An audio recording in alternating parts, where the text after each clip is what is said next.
La actualidad, los protagonistas, el análisis y la información en Contacto Directo.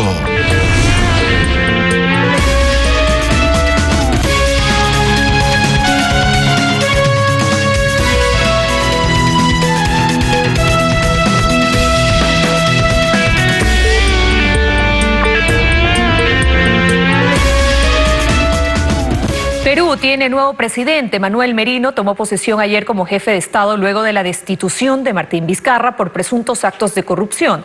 El expresidente Vizcarra asegura que colaborará con la Fiscalía en la investigación en su contra.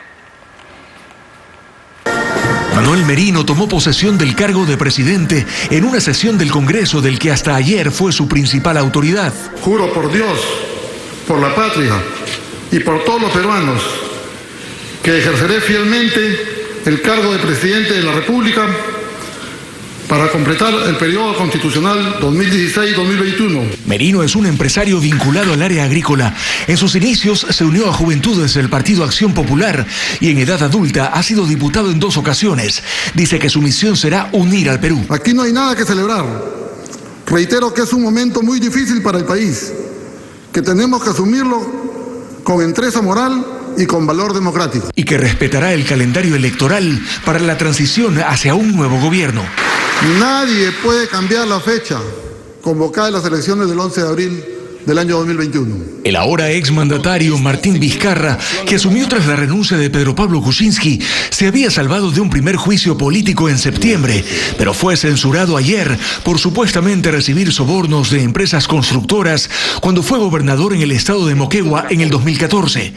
Ha dicho que irá a la Fiscalía este jueves a responder en una investigación sobre el caso. Me he comprometido a dar todo el apoyo a las investigaciones que se estén realizando. Ya muy temprano, el abogado se ha personado ante las 2 fiscalías, las 2 que investigan. Y para el día jueves voy a atender la citación a la cual he sido citado. Y ha cuestionado la legalidad y la legitimidad de Merino en el poder. Un gobierno de transición que comienza apenas 5 meses antes de las elecciones. Garantizar unas elecciones transparentes es la máxima obligación del Consejo Nacional Electoral en estos tiempos. Sin embargo, tiene que lidiar con un principio de desconfianza que empieza por las organizaciones políticas y que se extiende hacia la ciudadanía toda. Y la verdad es que más allá de los trabajos que se realizan y en ocasiones debido a cómo se realizan esos trabajos, no hay precisamente un marco de confianza en la labor de un CNE que no esté exento de problemas. El primero es de plata. Y en épocas de pandemia y con una reducción preliminar del 30% del presupuesto, las autoridades electorales no tienen claro todavía con cuánto dinero van a contar para el desarrollo del próximo proceso electoral. Diana Tamaint, presidenta del CNE, nos acompaña esta mañana. Buenos días, ingeniera, bienvenida a Contacto Directo. Muy buenos días, muchísimas gracias. De inicio, y antes de entrar al tema que nos aboca, con tanto recurso que permite resucitar partidos y candidaturas, ¿cuándo mismo vamos a tener la cifra real de binomios a participar en el próximo mes de febrero? Bueno, esto es un proceso de calificación que pasa por el ente administrativo, que es el Consejo Nacional Electoral, y por las decisiones del Tribunal Contencioso Electoral. El Tribunal Contencioso Electoral, por su parte, tiene diferentes tiempos al que nosotros podemos procesar los pedidos de objeción y las impugnaciones. En cuanto el Tribunal Contencioso Electoral determine en última instancia qué es lo que pasa con las candidaturas que han sido apeladas, nosotros podremos decir con qué número de candidatos vamos a participar. Hasta la fecha tenemos 13 candidaturas que están en firme respecto a asambleístas nacionales, 2 pendientes, una negada en firme y una con apelación ante el Tribunal Contencioso Electoral. Mientras que para el tema de binomios presidenciales tenemos 14 binomios que ya están en firme y el resto por definir. Ahora, ¿tienen razón las organizaciones políticas y la ciudadanía al desconfiar en el éxito de un proceso electoral en el que a menos de 3 meses del día de las elecciones no está claro todavía cuánto mismo es el presupuesto? Tenemos claro cuánto es el presupuesto. Nosotros habíamos planificado 114 millones de dólares. Sin embargo, con acuerdos con mesas de trabajo, con el Ministerio de Finanzas, se propuso optimizar mucho más este presupuesto que ya desde un principio es bastante conservador.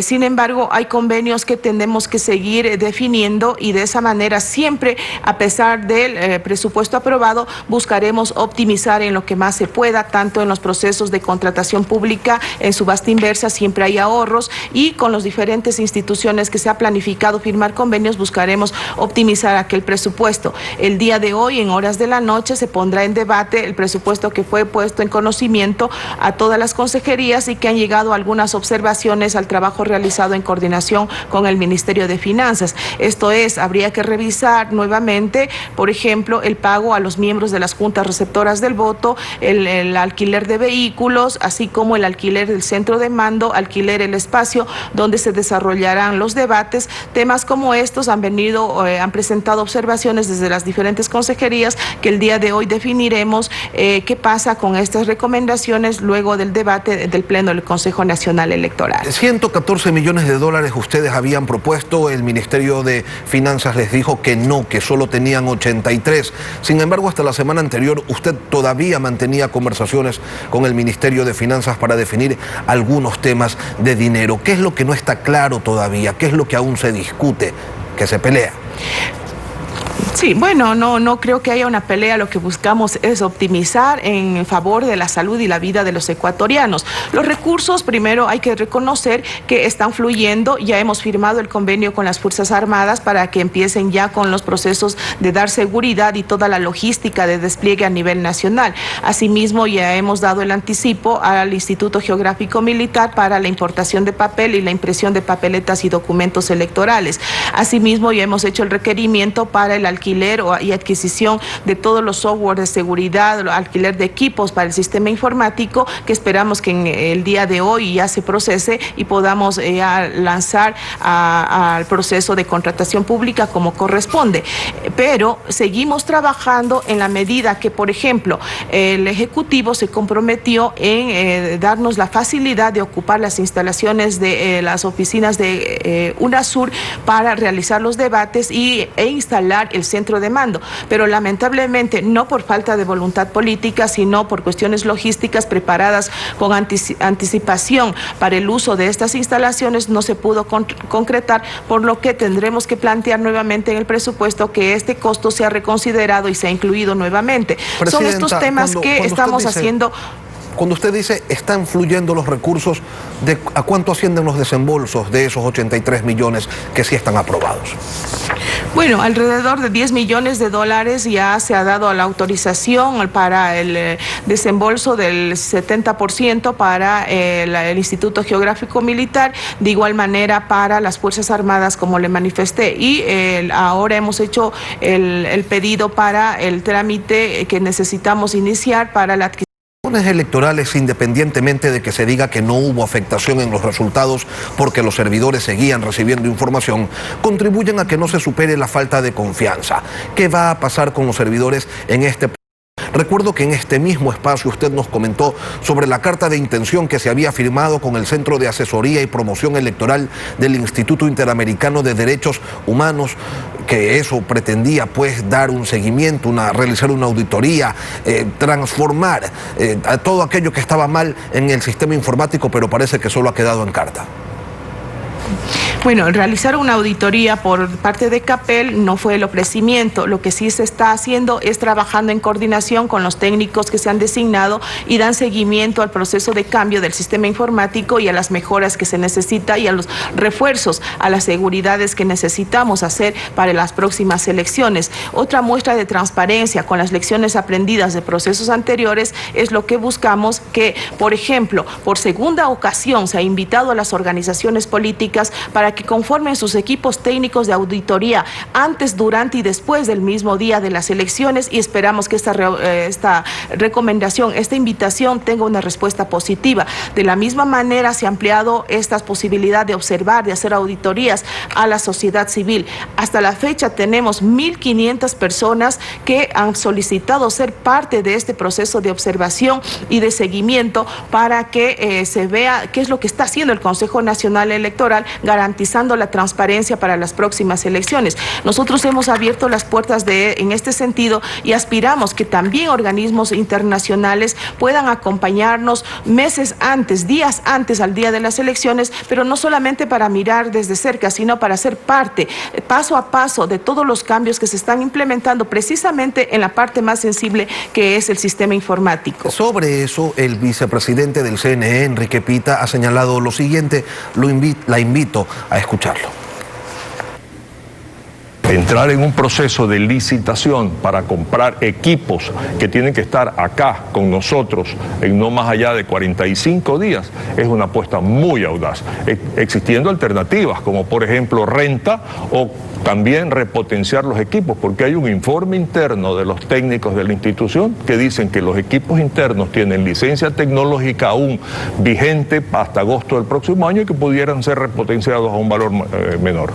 Esto se expresó el 4 de noviembre anterior. ¿Qué ha pasado de allí en adelante? ¿En qué quedó? ¿Se va a comprar, se va a rentar, se va a repotenciar? ¿Qué va a ocurrir con el sistema informático?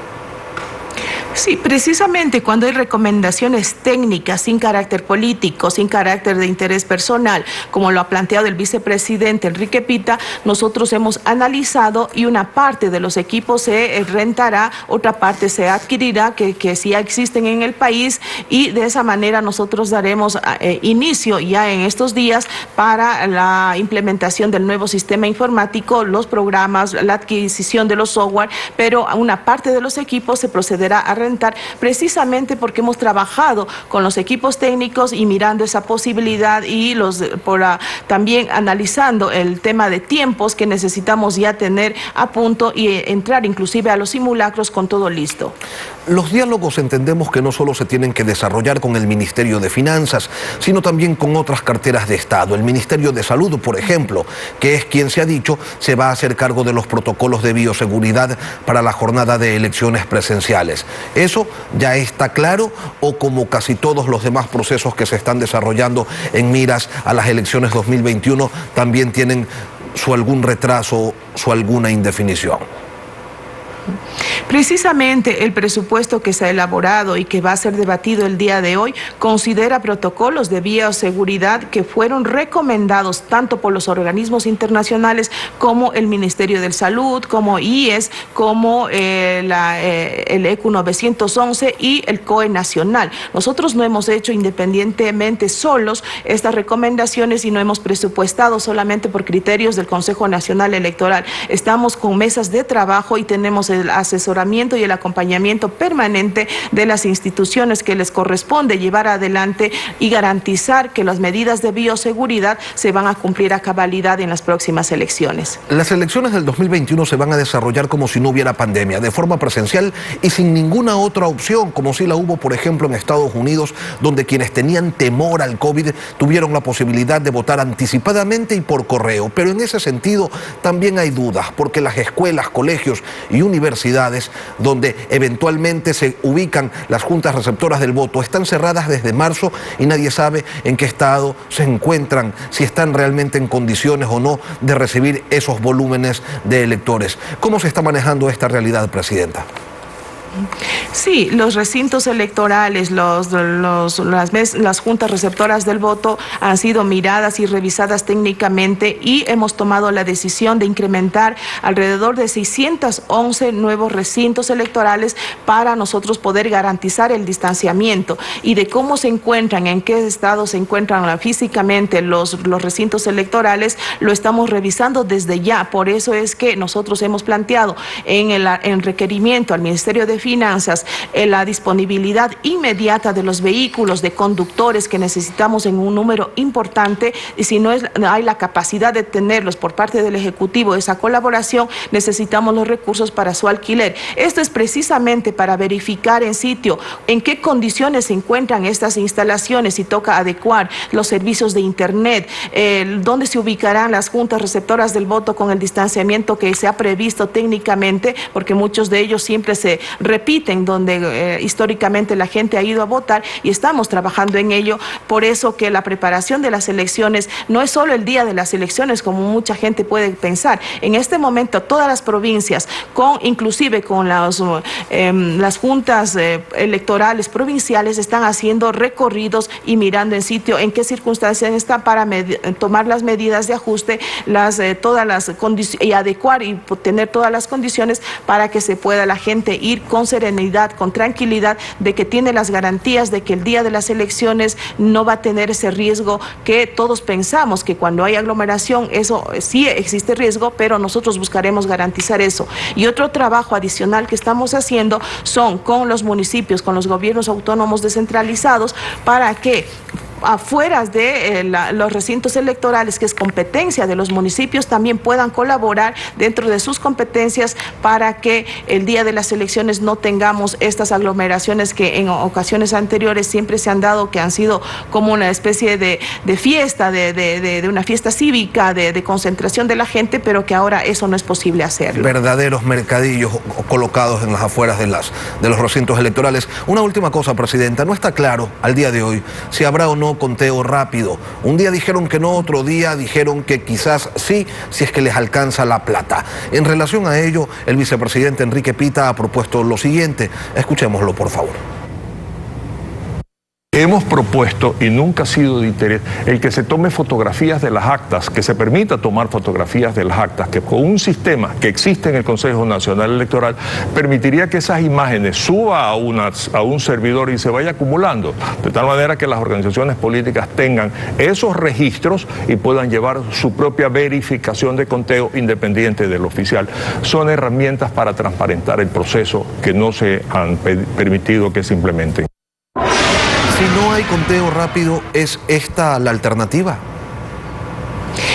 Nosotros hemos recibido la propuesta y el proyecto de conteo rápido con un presupuesto en el que los funcionarios del Consejo Nacional Electoral participarán activamente para que esta situación se dé. Tendremos que elaborar un reglamento muy estricto por los riesgos que significa en el caso de haber empates técnicos o una diferencia muy corta entre uno u otro candidato. Tendremos que tomar también con responsabilidad este tema. Hemos recibido la propuesta del vicepresidente, ha sido analizado por los técnicos y el día de hoy debatiremos la procedencia o no, la pertinencia o no de incorporar el conteo rápido. Mi opinión personal es que sí debe existir conteo rápido, y si nosotros llegamos a un acuerdo el día de hoy, se considerará dentro del presupuesto. Asimismo, la garantía de transparencia para que las organizaciones políticas puedan hacer su control político con documentos oficiales es una de las medidas que hemos tomado nosotros, tener un repositorio digital de todas las actas y en tiempo real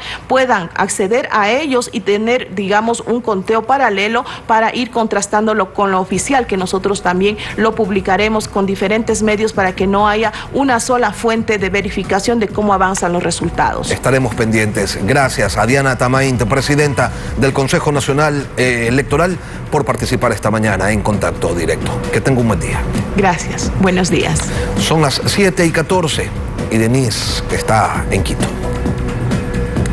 Vamos a una pausa comercial y al volver hablaremos de la mortalidad y los contagios de COVID-19 en nuestro país. ¿Entramos ya en la segunda ola? Vamos a revisar el tema con el doctor Rodrigo Enríquez, docente epidemiólogo de la UTLA. Ya volvemos.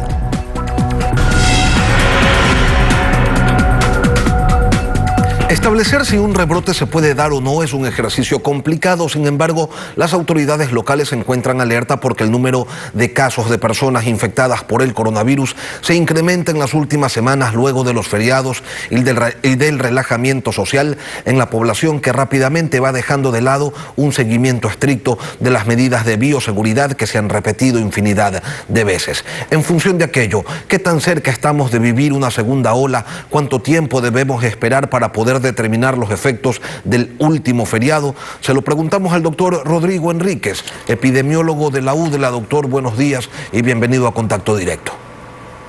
Lenin, buenos días, ¿cómo estás? Muy bien, ¿es factible una segunda ola?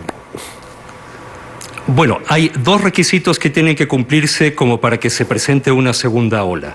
En primer lugar, que haya un relajamiento del uso de medidas de protección, en especial que la población deje de utilizar mascarillas y empiece a tener mayor contacto con otras personas, que es justamente lo que pasó en Europa. Y por eso, si no queremos tener una ola semejante a la de Europa en Ecuador, el 80% o más de la población tiene que usar consistentemente medidas de protección como la mascarilla. ¿Qué tan efectivas son medidas como la prohibición de venta de bebidas alcohólicas que se tomaron primero en Quito y luego en Guayaquil? Entendemos que la intención es evitar las reuniones sociales, las aglomeraciones, pero en la práctica ese tipo de decisiones generalmente dan resultados positivos. ¿Qué dicen las experiencias de otros países en función a aquello? Justamente hace pocos días se publicó un artículo muy interesante en la revista Nature, en donde analizan cuáles son los lugares en los cuales se pueden producir mayor número de contagios. Y son justamente aquellos lugares en los cuales las personas están en lugares cerrados y expuestas sin el uso de mascarillas, en donde puede aumentar el riesgo. Este tipo de medidas, como el evitar el retorno a gimnasios, el evitar que la gente esté en lugares cerrados, que esté en restaurantes, que no estén al aire libre, son medidas efectivas. Si bien son medidas impopulares, pueden ayudar a evitar que haya una segunda ola. Se observa que en Europa cada vez son más los países que regresan a confinamiento. Sin embargo, los aeropuertos nacionales continúan abiertos, receptando pasajeros que podrían haber estado en contacto con personas contagiadas en ese lado del mundo. Los protocolos hoy en los aeropuertos nacionales son lo suficientemente rígidos como para poder detectar y aislar a un posible portador del virus.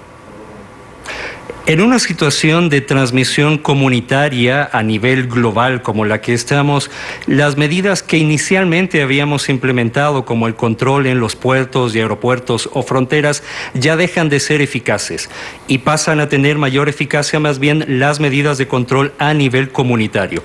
En este caso, Ecuador tiene que concentrarse en el rastreo y detección de casos a nivel de los barrios y de las comunidades e insistir en las medidas de prevención hasta que tengamos una vacuna disponible. El hecho de que los cantones tengan potestad para decidir en relación a la pandemia nos lleva a observar que no son pocos los casos en los que algunos cantones toman decisiones que no necesariamente son compartidas por sus vecinos, reduciendo prácticamente a cero su efectividad, sobre todo cuando las distancias que los separan son mínimas o inexistentes. En función de aquello, ¿hace falta, doctor, una mayor coordinación o se tiene que cambiar de estrategia para que no exista la posibilidad de que cada cantón haga lo que le da la gana?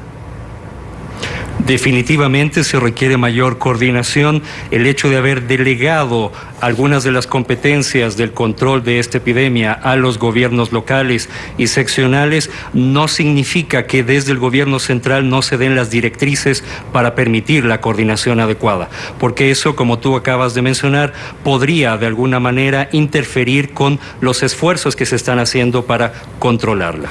El monitoreo que realiza el Centro de Modelización Matemática en áreas claves para el desarrollo de la Escuela Politécnica Nacional decía que del 23 al 29 de octubre 14 provincias estaban con números reproductivos superiores a 1 en relación a los contagios con COVID-19. El informe de la semana del 30 de octubre al 5 de noviembre indica que ya eran solamente 6 las provincias con números superiores a 1. Sin embargo, a finales de septiembre eran solo 5 las provincias que tenían esa relación. ¿Cómo debemos entender esto, doctor? ¿Estamos mejor que hace una semana, pero peor que hace un mes? ¿Qué hacemos?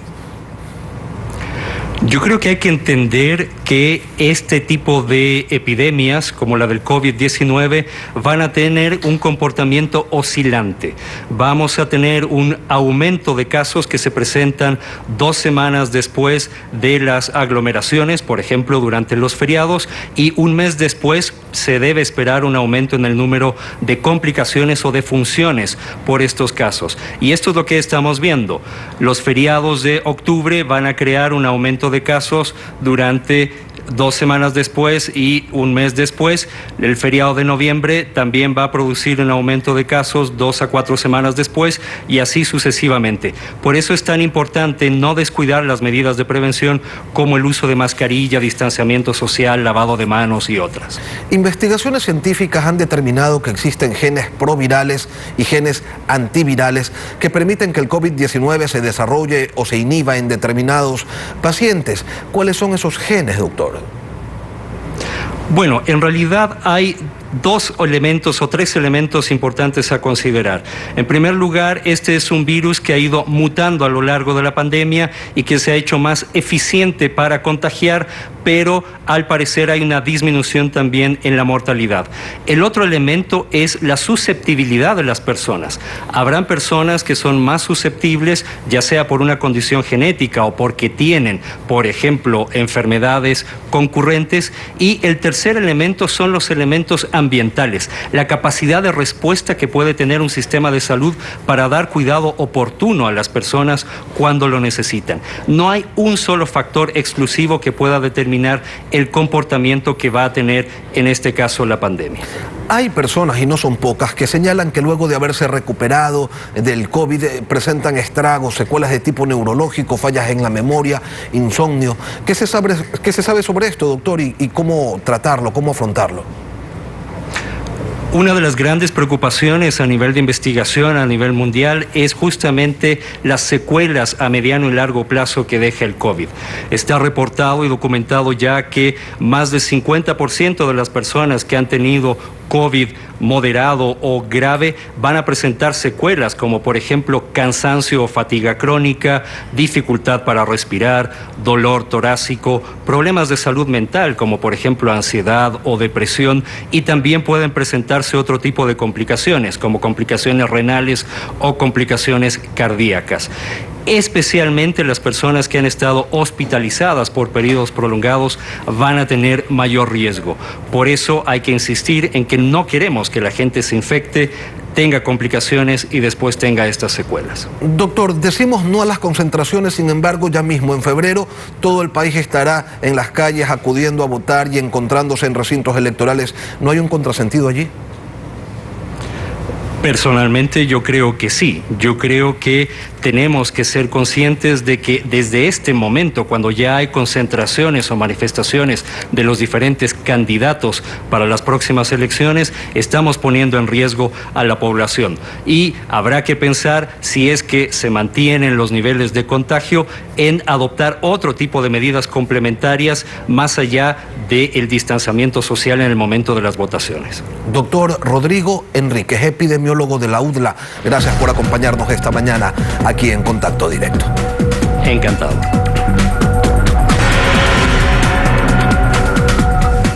Momento de despedir Contacto Directo, pero vienen más noticias en Televistazo en la comunidad. Lenin. Gracias por mantenerse en nuestra sintonía. Hasta mañana.